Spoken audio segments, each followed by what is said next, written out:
Okay, so again, we're going to talk about renderings in general. In this first week, we're going to talk about NPR, non-photorealistic stuff. And the techniques I'm going to show you really are uh, can be used in almost any way that you want. And I'm going to show you a couple of ways and how we're going to use them. And um, from there we can really build off of it. And the what what I'm really finding is that obviously the photorealistic stuff works very well for when we do more of the modern kind of architecture, and the NPR stuff works much better for the um, more traditional style of architecture. Uh, and my end goal of this, just so you know, is that in sometime towards the end of the year, not exactly sure when yet, I want to put up on the back wall, dozens of pictures, even if we take the same image and render it in multiple ways, and we have it up on the back wall for essentially the office to look at, to talk about, to critique, and to continue to evolve. Um, Again, to reiterate, the whole point of us getting together and doing this is A, teaching you guys, and B, so that we as a firm can up our game and do things even better and, more importantly, faster. Uh, in my mind, there's always going to be people that are better out there because this is what they do, but they are also going to do it in a way that takes a long time because it's what they do, and that's fine. I'm trying to find that perfect balance between speed and effectiveness, uh, and so that's really where I'm coming from in this. Uh, so with that, I think some of you may have seen this technique that I'm going to show. In fact, I've already done several tutorials on this, but we can definitely go through it here because I want to talk about it not so much as creating an end result, but teaching the philosophy behind it, the theoretical aspect behind it, so that you guys can do it however you need to. And actually, before I jump into that, I'm going to show some stuff that I've been working on, and just hopefully get you guys excited as to what I'm working towards, and working towards you guys with as well. Um, let's see here, images. So I've done a series already on a particular house, and I'm starting with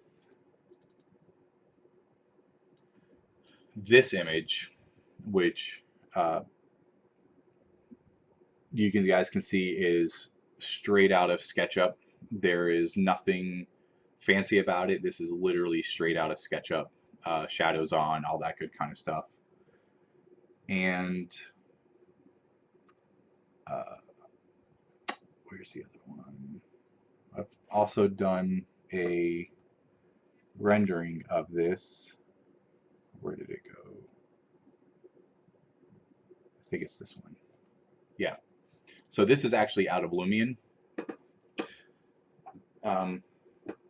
And so I've done some overlays using the two different backgrounds, basically, just to kind of see what effects happen, and to see if there's a necessity for Lumion when we do the NPR stuff and all that kind of thing. So the camera views are slightly different, but you can see that they're very similar. So they read in what I'm trying to do just fine. So taking the SketchUp file, I created this.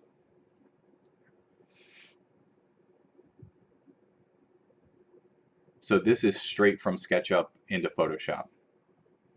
And the really amazing thing is, from the SketchUp image to this was less than 5 minutes. Created a whole series of scripts that you can run that basically create this image. And this second image is the same thing, but with some additional working to it, which I think looks a little nicer personally. It's a little bit more of a natural tones and all that kind of stuff. Here's another one. Again, all of these are less than 5 minutes within Photoshop from that same SketchUp file. Some of these might get a little too, are possibly a little too distorted, a little too non-realistic, but at the same time, I want to put these concepts up there just to have, you know, showing what possibilities are. This one is just messing around with. I don't know how viable this one is, just doing more of that blueprint line drawing. This one's more of a like a black and white hand sketch. And I think we got one more. Again, this is a like definitely much more of a generic watercolor. And this is one I was just another one I was messing around with, and this is somewhat the technique that we're going to be looking at as well of creating this one. So really those same images,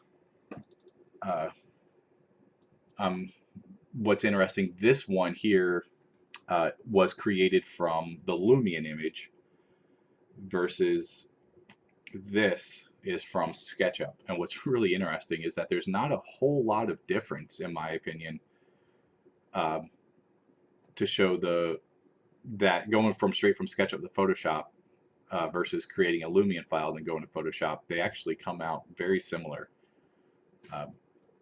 You know, I will say that obviously in Lumion, we jumping on this one, you see you get some nice reflections in the windows right here, which is really nice. And so there's definitely a little bit, this one's definitely a little bit better, but it's not immensely better in my opinion. And it's pretty much across the board for all of these. Let me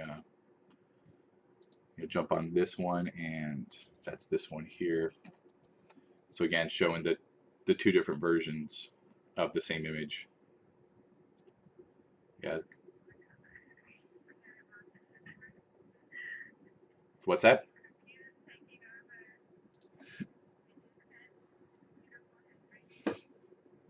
See, but the brilliant part is someone, you know, with Cassinia's talent.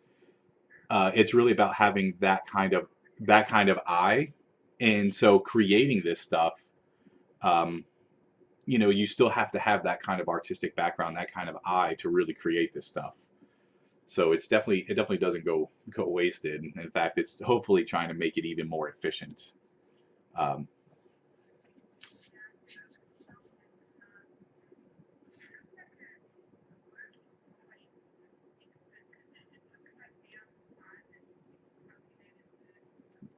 yeah,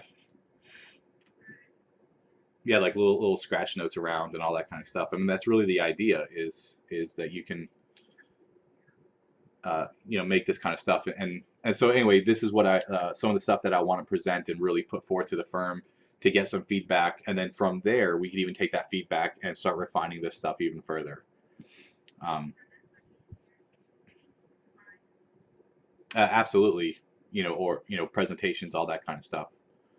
You know, maybe this is even what we use as the cover image on our drawings, so that it's not so specific to be so that people are like, oh, but you know, the model's different than the CAD drawings or whatever, where it's just definitely much more of an artistic rendering. And one more thing that Brian and I were starting on that we've talked about as a firm for quite some time is that some of these um, uh, clients that are the higher end clients that we really want to, you know, get in good with and be able to, you know, hopefully get more work from. Exactly. Um, you know, that we're going to create this book showing the design process from start to end. And so we'll have, you know, maybe Mitch's initial floor plan sketches, and then, you know, some, you know, more iterations and how things have changed and evolved, and really talking about the design process from beginning to end, in which we can really use some of these techniques in the book throughout as well. So that's kind of the other piece that we'll be doing and working on that will all be connected with this. So the answer is I'm not quite sure exactly how we'll be using these, but you know, we definitely will be and want to just continue to push what we do as a firm to make things better is really the idea.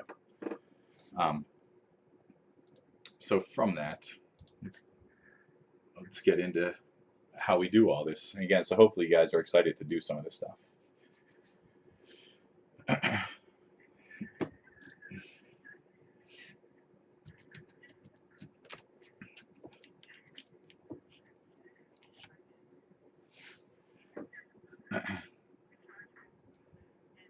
Yep.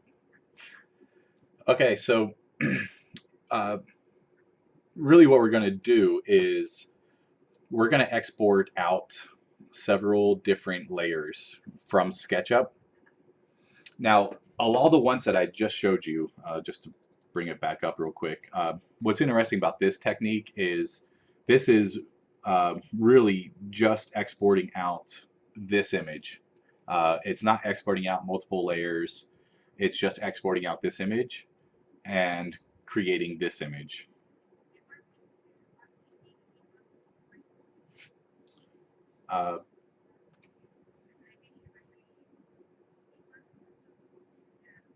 Sure, sure, yeah, if she's there. I mean, if not, we can definitely show her some of the stuff after, yeah. But the technique that I'm going to go over right now is doing multiple exports, and we're basically going to composite everything into Photoshop. And this is where, you know, all of you, and especially Ksenia, having her her background in hand drawing, can really utilize the layering system to improve the quality of the rendering. So really, so what we're going to start with is creating a background image that everything's going to be kind of based off of. And I want to do this with no shadows on, because we're actually going to export out shadows as a separate layer, because we can then control that in Photoshop. You know, we can change the color of the shadows to, you know, a cool kind of purple color, which is pretty typical in watercoloring. You know, or we could even do it like a very orangey kind of color to get that golden sunset look. And so we would have to be able to have full control over the lighting on the model within Photoshop. And that's why I really want to go out or export out these multiple layers to be able to do our own compositing. But what I do want to do is have my shading correct. Even though shadows are off, my shading I do want correct. So I'm going to turn my shadows on, just because I want to choose a good shadow solution that I want to use. This is actually kind of cool, but I think a little too much covering the architecture. Let's see if we adjust things around. If I go too dark.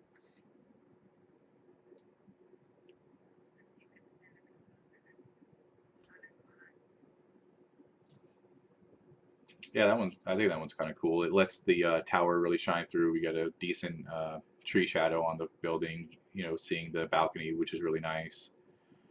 So I'm actually going to I'm going to update my scene. So I'm actually going to turn shadows off and then update it again.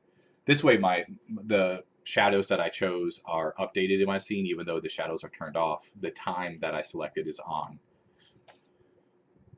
So in my styles panel, and I have these coordinated already into an export folder, but I have some old ones, so I'm really going to clean this up even more.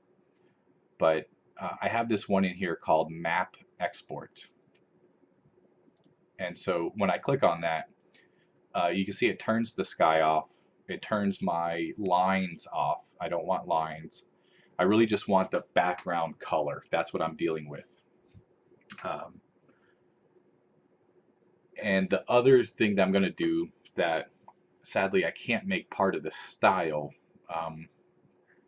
but so you just kind of have to remember to do it. And I'm going to have this whole thing written out as well, so you know every piece to it. I'm going to click on this button right here that says use sun for shading, because I want my shading to match my shadows that I had already set. So if I click that on, if you remember, this portion going the sun was coming in from upper right to lower left, and so you can see the left side of my balcony is in shade where the front of the balcony is not, and same with the wall over here. So you can see now my shading matches my shadows.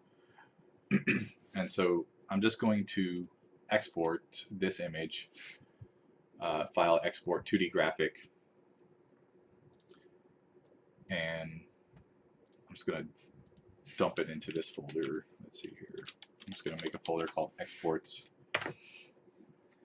Now, most times when I do exports, I just export out as JPEGs to create images to send to clients, all that kind of stuff.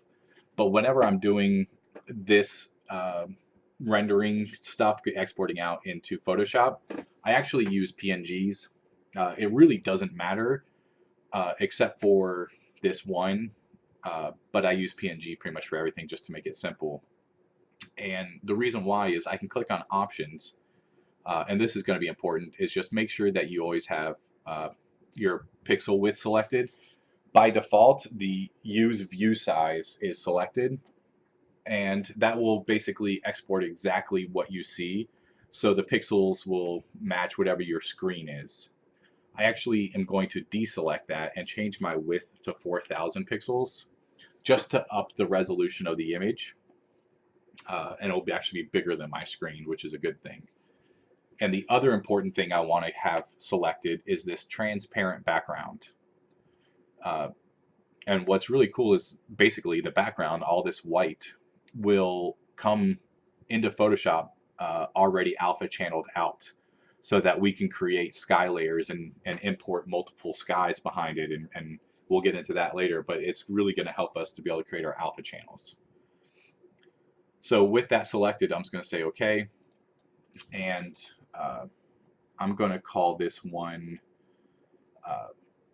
and it's going to be important to keep this naming structure correct, because of the scripts that I'm creating in Photoshop are going to be based off of the names in which we export these files.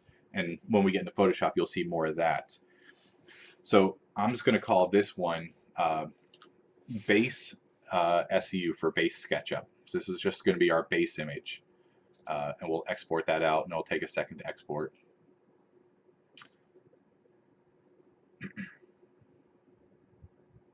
And then I want one more kind of base image. And what I'm going to do is I'm selecting my glass. So you see my glass is selected. I'm going to edit. And I'm actually going to change the opacity all the way down to 0. So basically it's eliminating my glass so I see the interior of my model. Now there's not really a whole lot to see, but you still do get some sort of depth effect by this interior. And what we're going to do with this is later on we're going to create masks using material selections in SketchUp, bring them into Photoshop, and we can create selection masks. And we'll then be able to mask out this, what I'm calling my interior layer, and we can play with the opacities and the coloring, so we can make it look like some windows have lights on, some don't, and we can really control the interior, quote unquote, of the model. And the more you have in modeled interior, the better, but it'll still work with just this, as you'll see. So this one, the only thing I did different was just reduce the transparency of my glass. And I'm going to export this out, and I'm going to call this SketchUp Interiors, SU Interiors.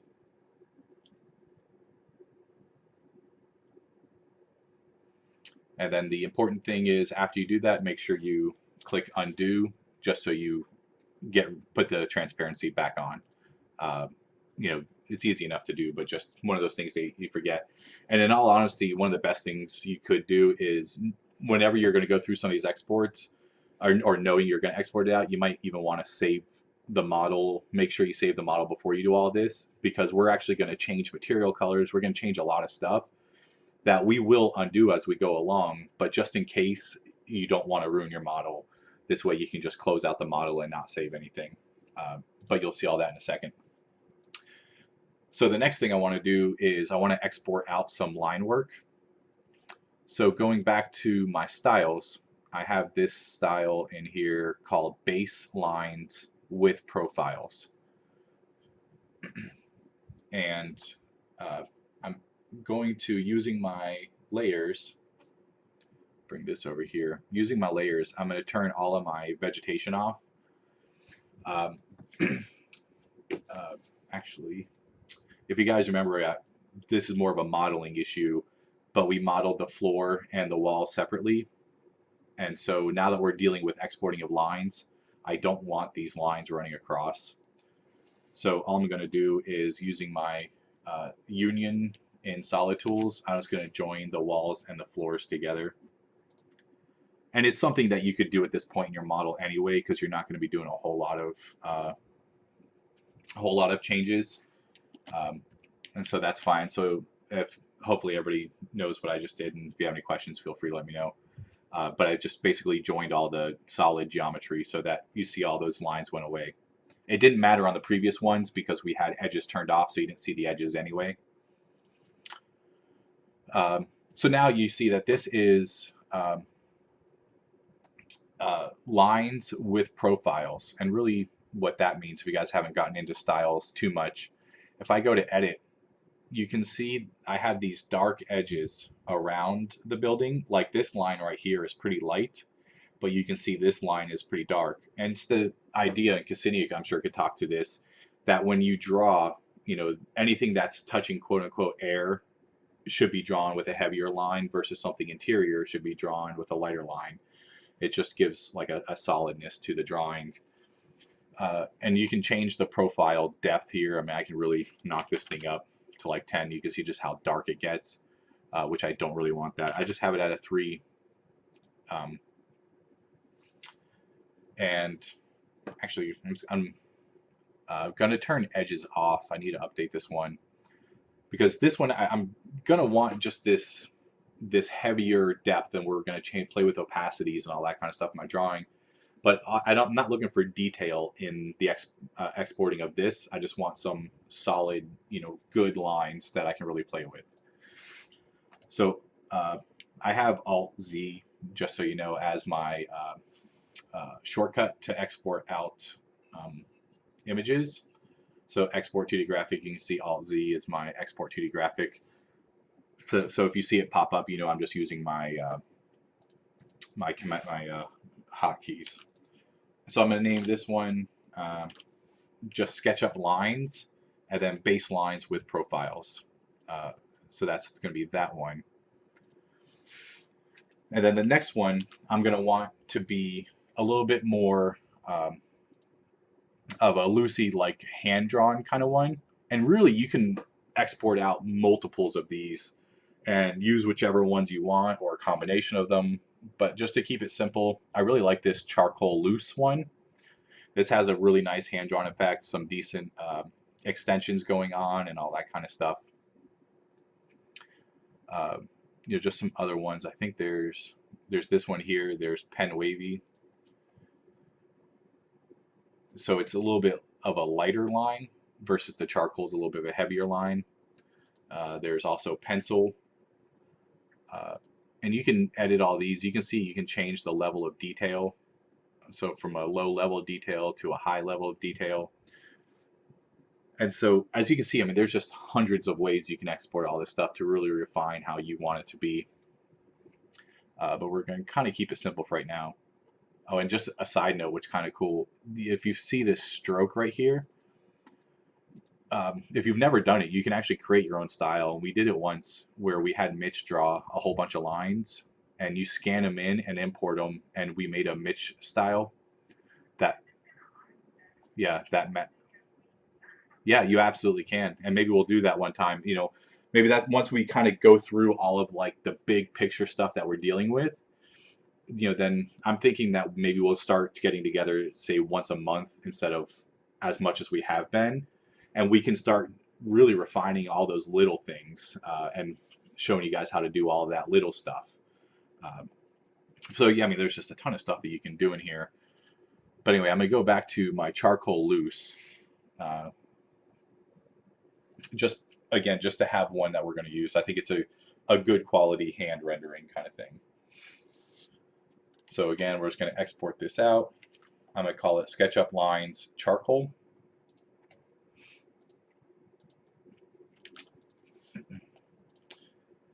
And then once that exports, we're going to do another one that's really going to help sell the hand-drawnness of this drawing, which is this one here that I call construction lines. And if you see, it's more of a very hard line drawing, but under my styles, I turned my extensions all the way on to 99. Like, this is as big as extensions will allow. But you can see you get these really cool kind of strokes that happen that really show these construction lines as if you really hand drew it. So we're going to export this one out. Oops. Yeah, that's right. SketchUp Lines Extensions, we're going to export that. And then one more to composite on top to sell this hand-drawn effect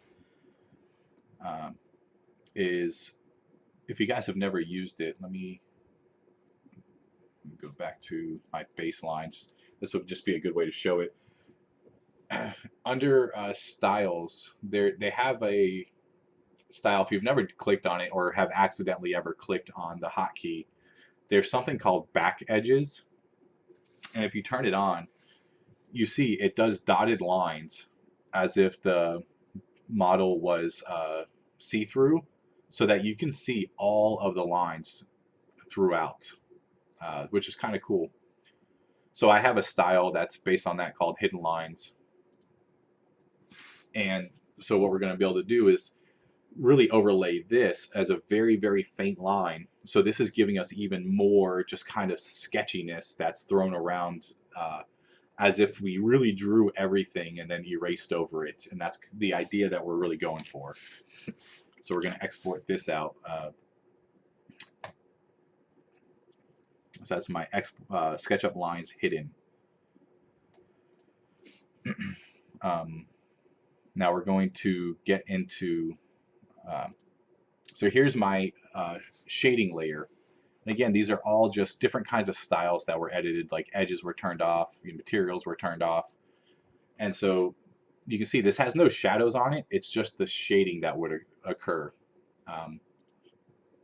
And those of you familiar with SketchUp, or excuse me, Photoshop, you can see right away that you can throw this on top of a model, add a multiply layer, and you now have perfect shading on top of your model that you can really control. So I'm just going to export this one out. We'll call it SketchUp Shade.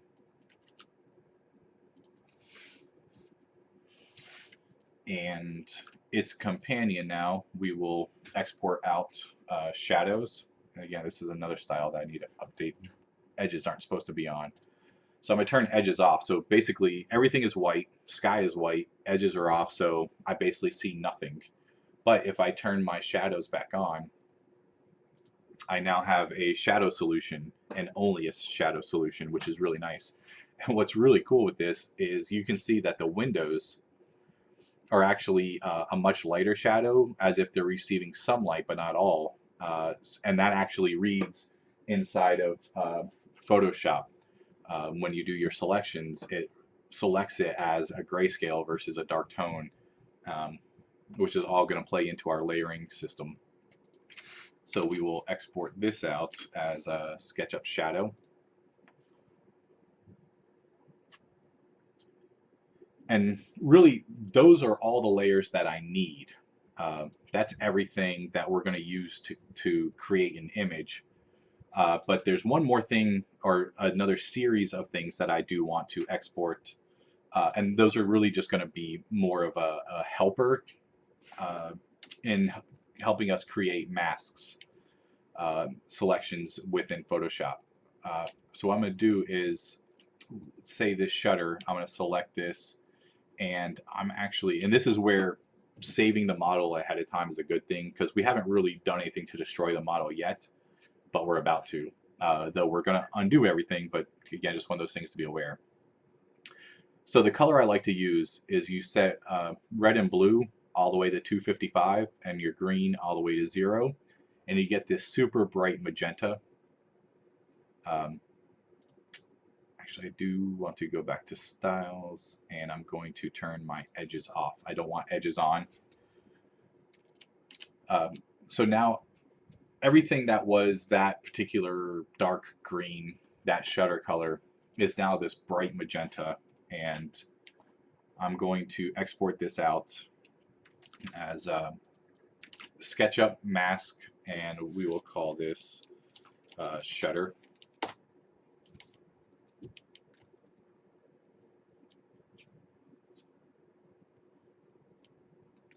And then I just clicked undo, so my model is fine again. I'm going to grab this trim detail, like kind of like this stone that I was using here. And this is a texture versus just a color. So I'm going to deselect the use texture image because I don't want that texture image on there. And then same thing, I'm just going to knock everything to 255 and bring the green up. And then we're going to export this one as, we'll just call this one trims.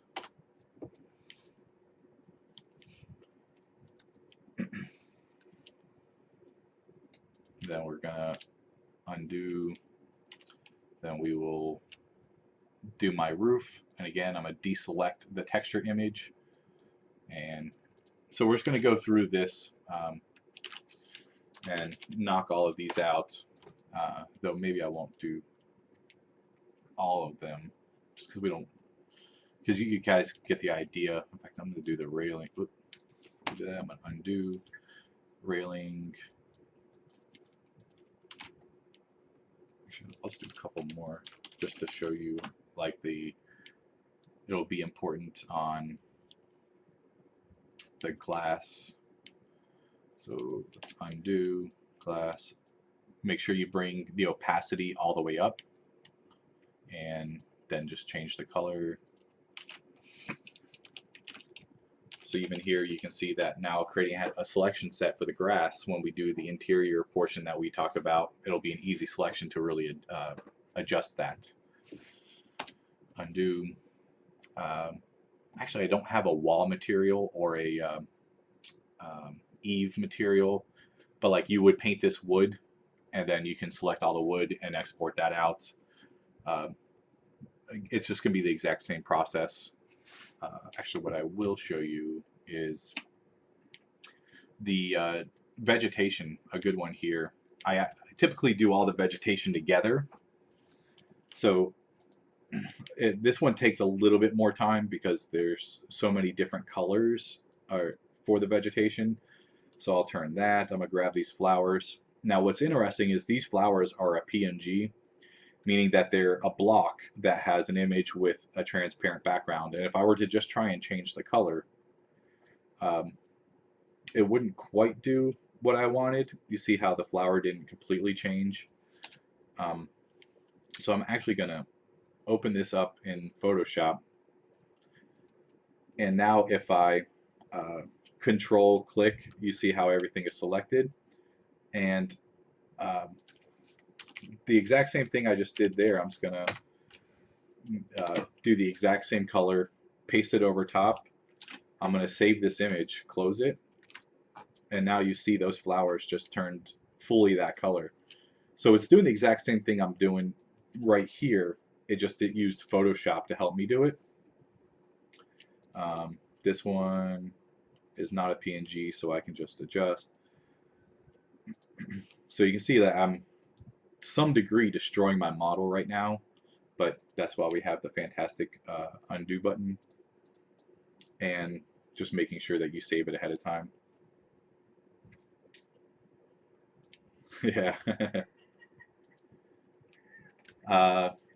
So the palm leaf is just going to be another one that's a PNG, so I'm going to open this up in Photoshop.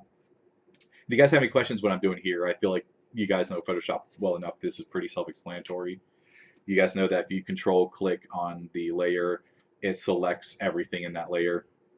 I already have my foreground color set to that magenta, so Alt backspace just fills it in with the color, and then save it and go back here. That's filled in.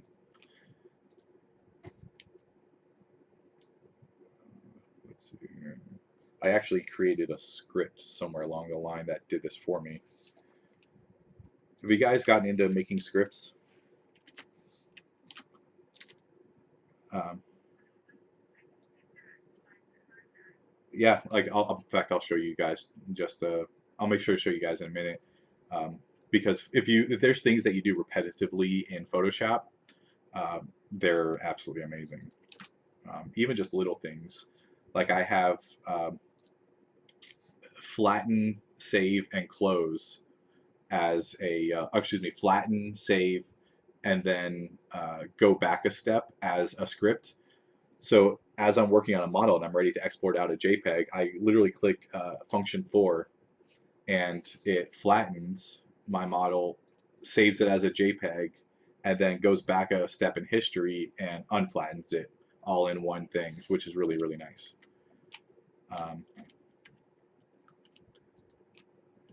So it looks like I just have this thing. I think this is just about all the vegetation. We don't need to spend too much time on it. And I'm actually going to, you know what I should have done that I didn't do is on the style, I want to turn my shading off, just because you can see that there's varying levels of magenta, and I want them to be as flat as possible. Actually, I think I have, there we go. Nope, that was not it. Mask export, that's it. I didn't do it. I think there's definitely a way to turn shading off. It's been so long since I've done this stuff, like manually done it, because I have it all.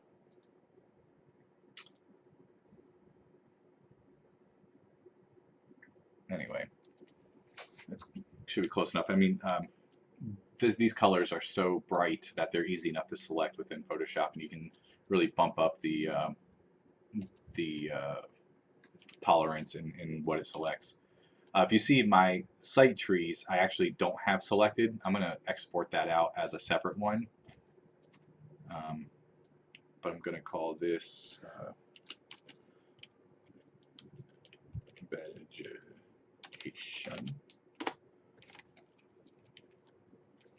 And then this one's going to require quite a few undos. Or, like I said, you could have just saved the model ahead of time and closed it. Either way. But easy enough. You can see I can just undo. And then my site trees that don't belong in this model, but close enough for right now. Just to show you the point of why I would want my site trees as a separate layer. Whoops, let me save it, close it, and there we go.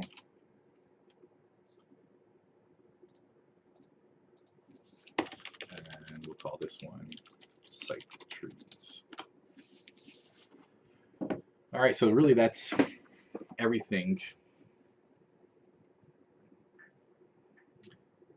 And I'm going to undo, and we're back to our normal model. So everything's fine in our SketchUp model now.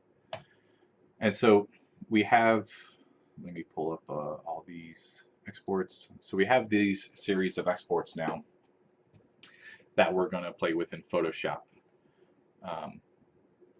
And the best way to do this is, if you haven't done it, it's a great way. If you go to File, Scripts, Load Files into Stack, and then Browse, and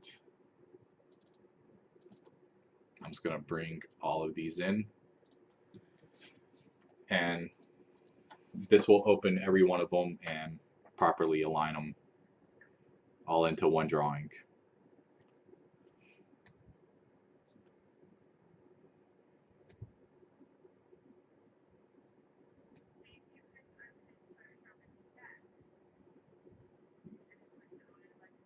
Yep. Instead of opening every individual one and adding each layer back into one drawing. Sure. Yeah, absolutely. So you can see that every one of my drawings is now inside of one drawing, which is, you know, this is now just one drawing. Um, and like what you guys were saying, opening the 20 drawings and then adding each layer into it. If you go to File, Scripts, Load Files into Stack. And then from there, you just click Browse, and you choose whichever files you want to load in.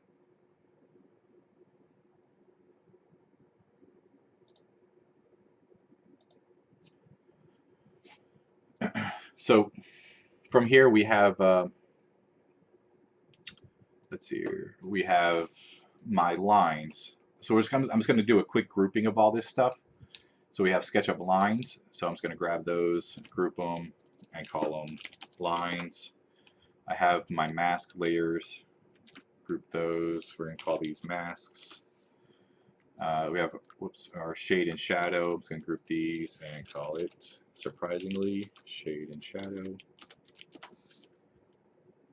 So we're going to, I have my base image here, which I'm going to just create a group because we're going to add in additional ones. We're going to call these base images. And then I have my interiors, and I'm going to group that and call this interiors. All right, so I'm going to go through my process pretty quickly here. And again, I have multiple in-depth tutorials on this that I can point you guys to, as well as you guys know you can always call me whenever and go through it all. But let's see here. So the way I would do this, I'm going to put base images all the way at the bottom, and then grab my masks and put those on the bottom. I'm going to turn my masks off because I don't need my masks on at all. And then lines I want as my uppermost. And so quickly I'm going to deal with the lines. So each one I want to turn to multiply, and I'm going to knock my profiles down. I'm just going to start at say 40%.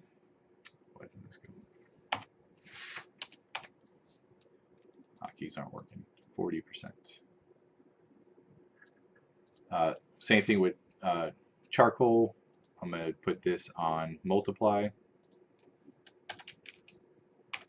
Why are my hotkeys not working? Let's see here. Move. There we go. There we go. 40%. Multiply. In fact, I'm going to undo this because I'll show you something else real quick. So now that, so basically I want all of these to be set to multiply and 40 and between 30 and 40%. And once we create these initial settings, we can always go back and adjust the settings as well. Again, that's going to be the whole point of this. But to show you scripts, script writing, and I'm actually working on literally this whole process, including importing all the drawings. This whole process I'm working on, you basically click play, select what files you want to input, and it literally does the whole thing for you in about 5 minutes. But I think it's just like learning how to do math without a calculator. It's important to understand how to do all this stuff. So actions here. You can see I have a whole bunch of test scripts I've been working on. Let me create a new group here. So I'm going to put erase because I'm just going to erase these.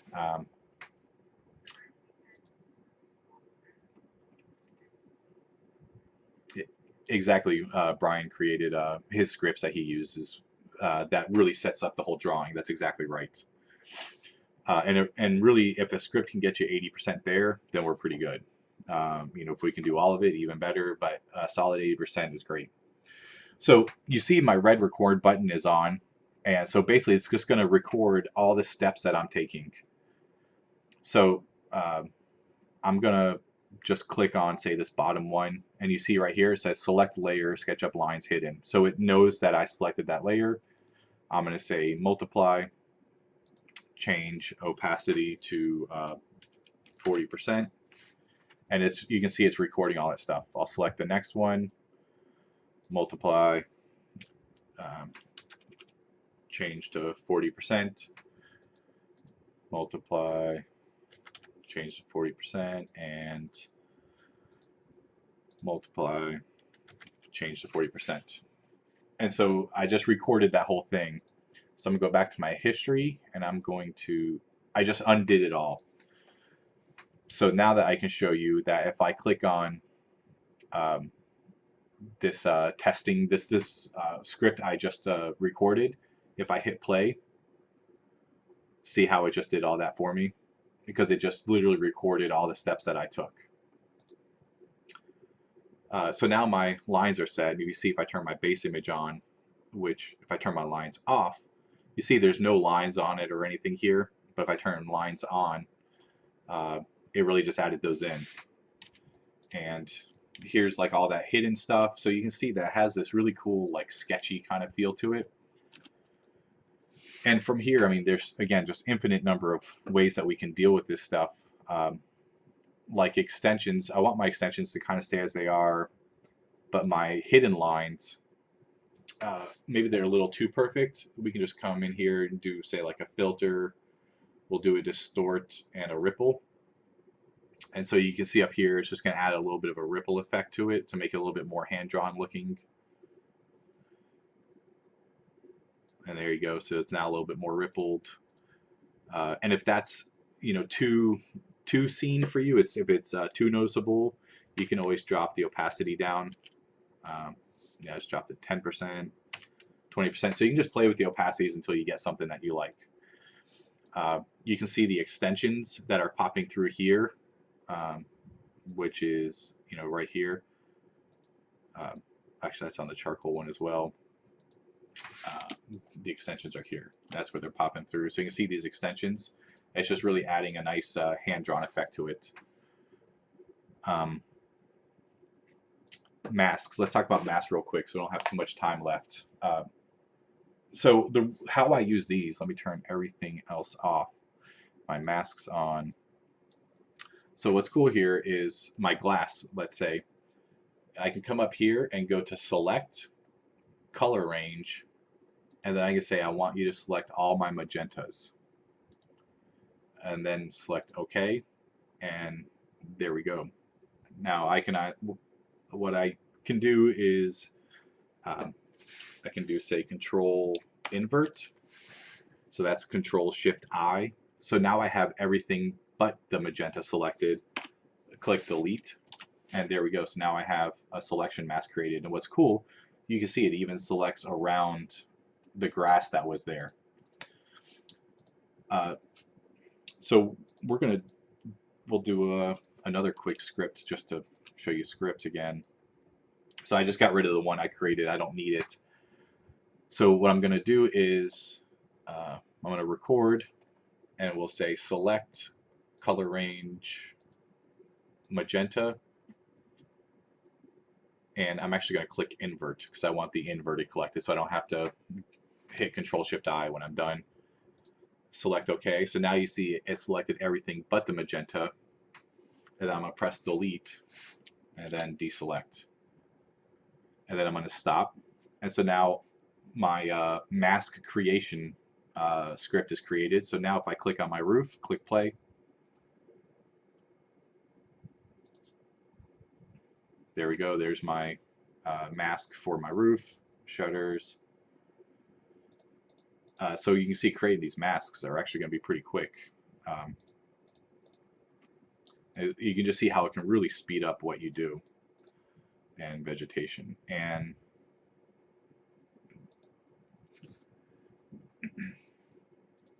there's going to be one more thing. So now I don't need my masks on anymore at all, because I can, if I turn this on, you can see if I hit Control and click on the glass, it still selects it even though it's not on. And in fact, so here on my interiors, I have my glass selected. You see how my glass is selected. Now I'm going to create a mask over my interiors. And so this was the layer that we exported out that had the glass opacity turned all the way down, so we saw the inside of the model. So now you see why I was calling this my interiors. And if I turn my base image back on, now if I toggle my interiors, you can see that it goes to glass and then interiors, glass, interiors, etc., etc. And so now if I click back on my layer, I'm going to set this to, I think vivid light usually works pretty well. And then we can just play with the opacity. and say, call this like 50% or something. So now the glass shines through, but you can see that I can really play with the interiors. And one more thing I'm going to do is just add a layer, new adjustment layer, and we'll do a hue saturation, and we'll call this interior coloring. And I'm going to colorize, make this like a yellowish, turn down the saturation, make it a little brighter or something. And then if you guys don't know, I think you should be able to know, you can apply one layer to another. So I'm going to hold Alt, and you see how the icon goes from the finger to this arrow with two circles. If I click, it's now applying that color layer just to my interiors layer. You know, that color is not great. Let me, and so from here you can play with the saturation and all that kind of stuff, the coloring, and really refine it.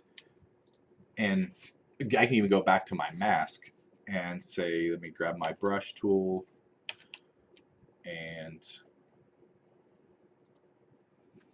knock it down. And so you'll say these windows up here, I'm actually going to mask over these. And so this one, you know, you can see now you have like lights on in certain ones and lights off. So you can really even start playing with that. You can even create multiple layers of this interiors and really play with the coloring. Long story short, you just start creating a lot of control over what you want to be able to do. Try and go through this quick. The next one I'm going to show is like the shade and shadow. So we'll click the shade, and if you double click on it, it brings up, you know, your layer style panel. And I usually drop this to say about 220, and that's going to get rid of a lot of the white.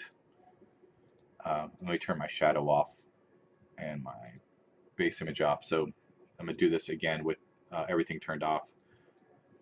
So this is just going to start getting rid of the white. If you guys have never used this, it's a great tool. 255 is showing everything from black to white. If I pull this, it starts getting rid of anything that's color 254 or higher. And so you can see the closer I get to black, the more it goes away. I just need to knock this down just a little bit. And actually the reverse happens. If you pull the black up, it starts getting rid of the black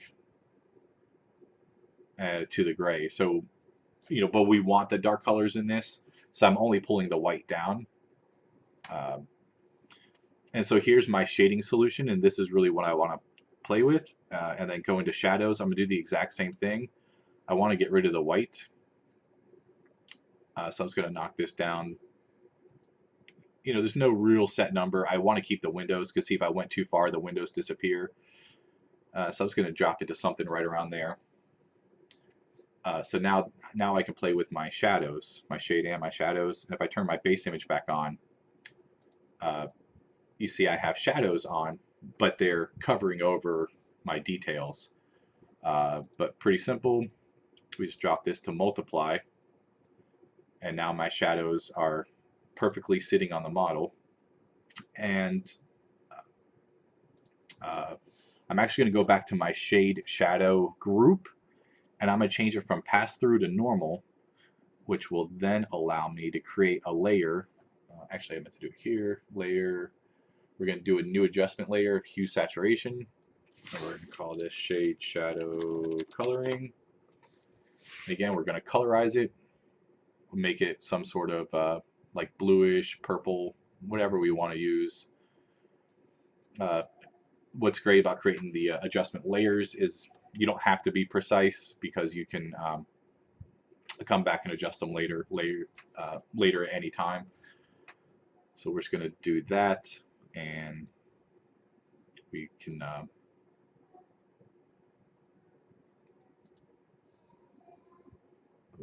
leave that normal. Let's see.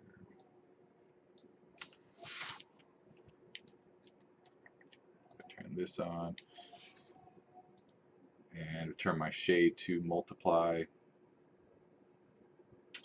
And I'm actually going to take my shading and I'm just going to put it at an opacity of, say, about 50 to start with. And go to my shadow and we'll change the opacity of that.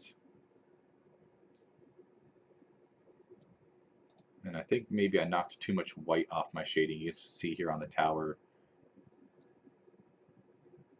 I don't want it all the way on. We'll do something like that. So, you know, the point being is that you can really sit here and play with these adjustments. I'm going to maybe knock it down even further. And that you can really start, you now have control over the shade and shadow within this. You can see if I turn my shade and shadow off, I now have a flat image. Turn back on, you can see there it is again. Knock my shadows up a little bit. And so you can really start controlling this. So now if I take my coloring, you know, that has a nice cool color. Maybe I want a warm color sitting over top of this, like it's a golden hour. Maybe knock the saturation up a little bit. Make it a little brighter. You can really start to play with it. And, you know, again, point being is you really now have full control over how we're going to composite this. We're a little over time, but there's two more things I want to show if you guys are okay. I mean, there's a ton more stuff on here, but really the idea is kind of being said, shown you here. I'm going to open up a file. If you guys haven't seen it yet, it's pretty cool. It's a watercolor sky that was painted by, I don't know if you guys remember, some of you know Brian Boyle, but Trevor, who was here, they painted this inside of Photoshop, and it's a fantastic sky that we use for a lot of backdrops. And so I'm going to pull this and drop it into my drawing, and I'm going to pull this all the way to the top, and using my base image, my SketchUp base SketchUp image.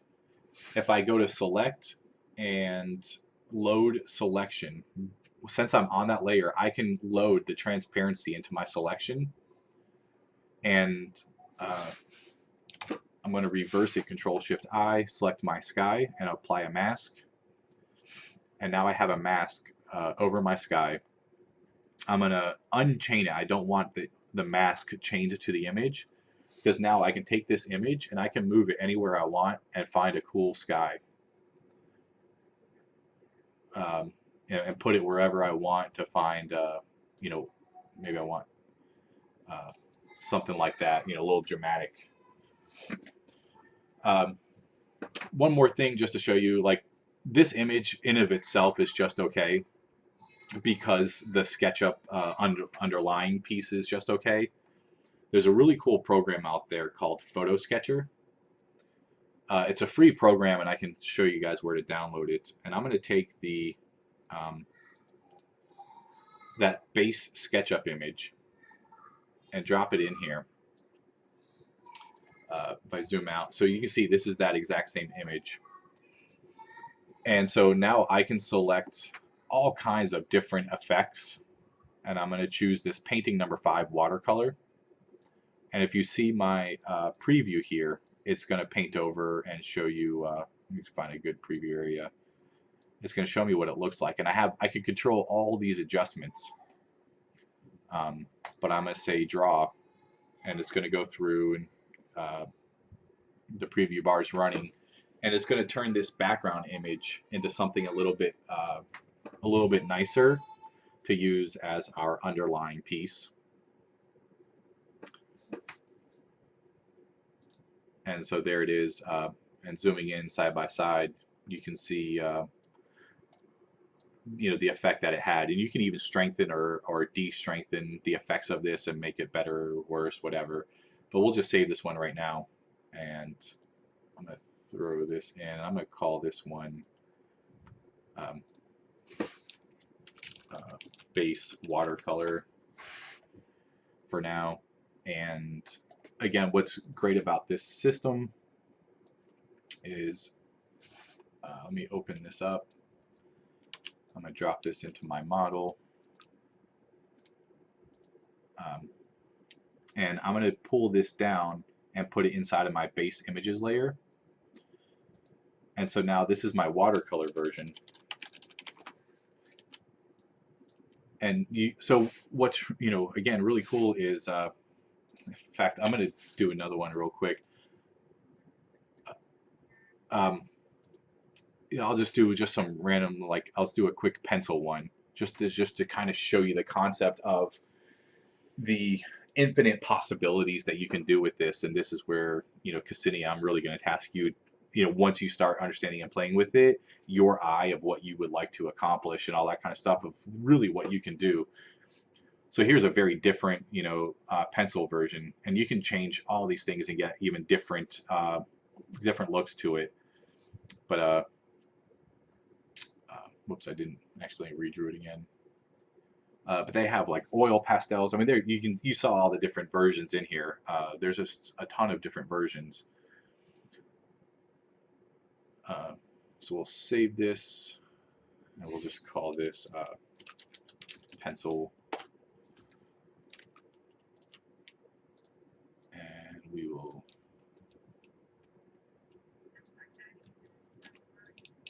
Yeah.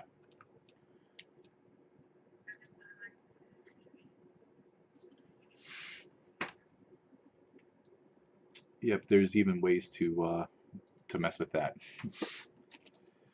And so, there's the pencil version. Maybe this one needs a little bit of adjustment of brightness and contrast or all that kind of stuff. But whatever. Go back to the watercolor one. I mean, so now if I turn my interiors on, you see I can make it look like there's some lights on. I can turn my lines back on, so I get a nice line looking version over it. And even here, with the trees, again, these are okay. So let me grab this watercolor one, and I just do a quick filter. We do filter artistic.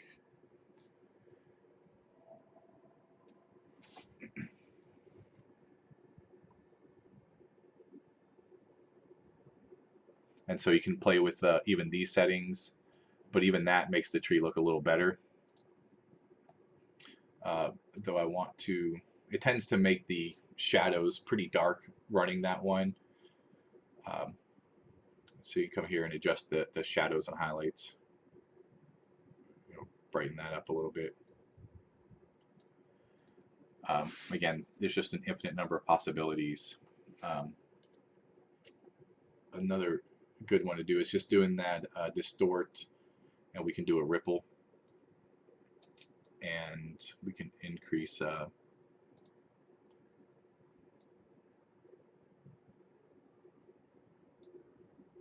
not that much. Let's go.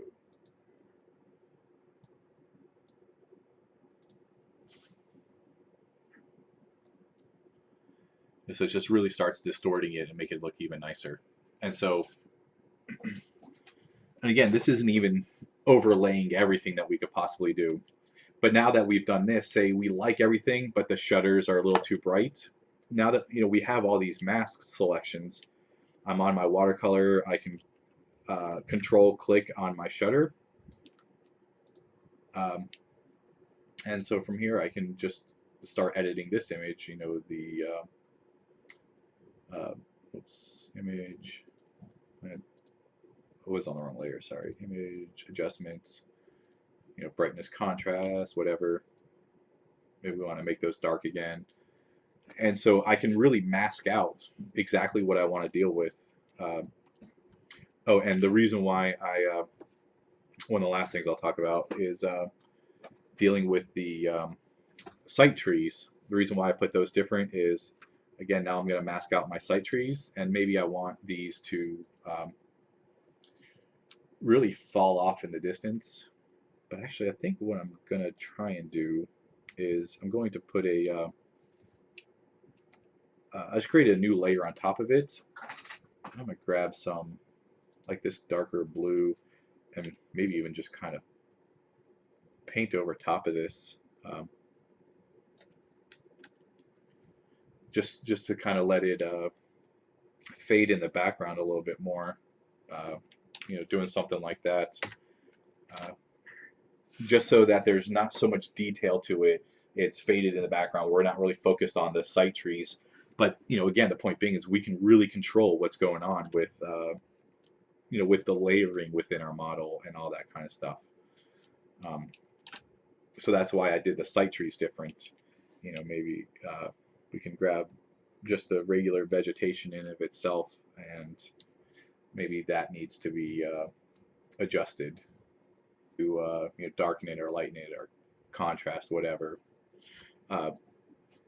So anyway, it's just there's just a ton of different things you can do, and you can see that we've spent maybe about a half hour total working on the composite of the image, and there's still 100 more things we could do, and I have I'll send a link to literally the whole process that I've done with this, but just to quickly show you a completed one.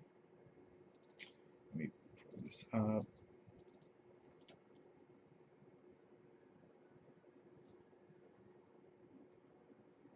That just this image alone is even like 100 times better than a SketchUp image.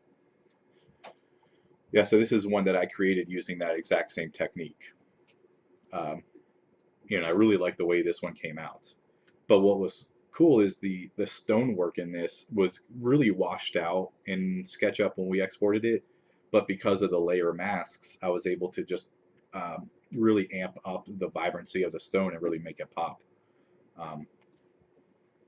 But this was literally from SketchUp into Photoshop.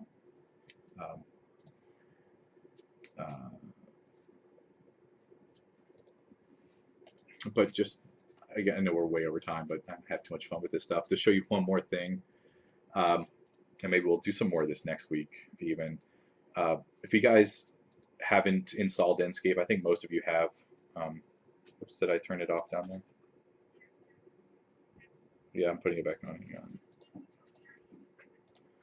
No, just one. But the nice thing with Enscape is it doesn't take a lot to create the image. Let me go back here. Whoops, here. Make sure that you have this blue synchronize view button on.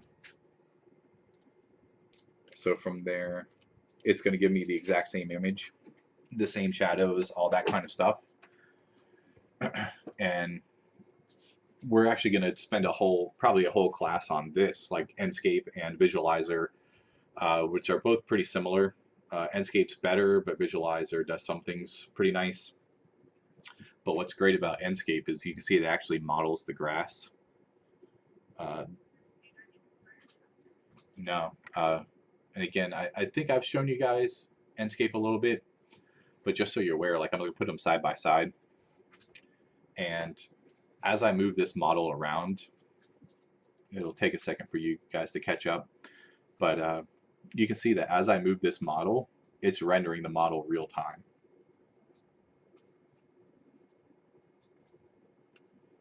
And it's yes, yeah, it's a paid install, but we have a company license that can be used amongst any machine. So and that's one of the things I'm really working on, of testing out the reliability of this, so that again, we've talked about this before, that we have SketchUp open on the laptop, but Enscape is open on the conference room screen, so that they're seeing the right image while we're working on the left image. And it's just really a matter of finding the right settings and the right look. I think this one's getting pretty close. I really like the way this one looks. It's a little dark, and I'm trying to figure out those settings. But this is pretty nice. But getting back to the point of what we're doing, let me put this back up here. Let me go back to my scene, and now if I go to Enscape, you see I have a perfectly matching Enscape image. And so I'm going to export Enscape out.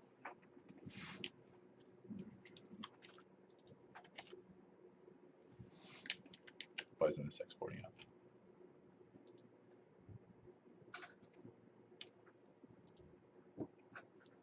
we go. So capture, I always remember.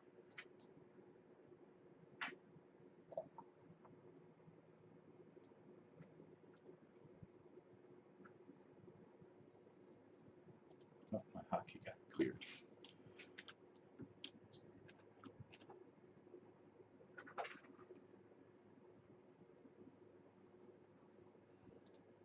Oops, sorry.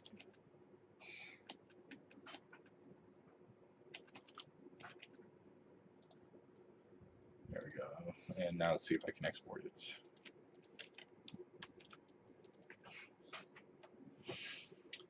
Alright, and just throw it in here. Exports. And so let's call this our render. So again, I showed you everything with just doing a SketchUp base background. And now you can do it with any number of rendering programs. The interesting part is, or the nice thing with Enscape is that my view perfectly matches, and that's really what you need, is be able to have a program that matches your SketchUp camera view with your rendering camera view, which Lumion does not. Now I'm just going to throw this in here just to show you, what this looks like, and then we'll call it a day. I can spend, in fact, I've spent days on this.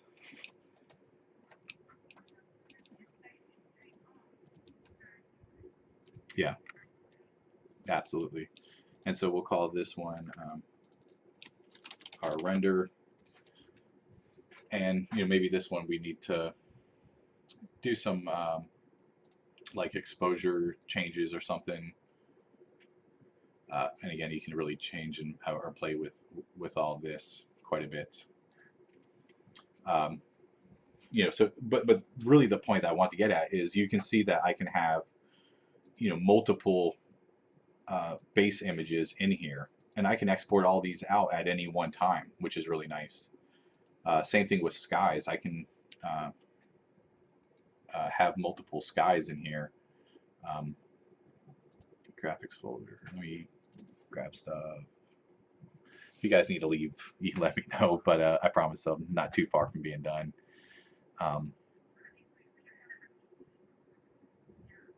There's another meeting coming in. Gotcha.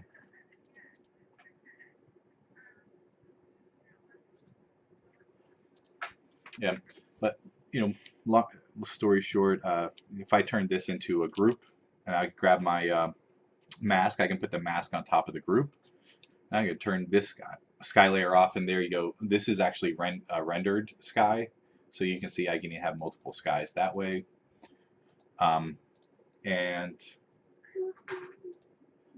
Yeah, and even the rendering that we just did, I can throw that into FotoSketcher and render a watercolor version of that rendering.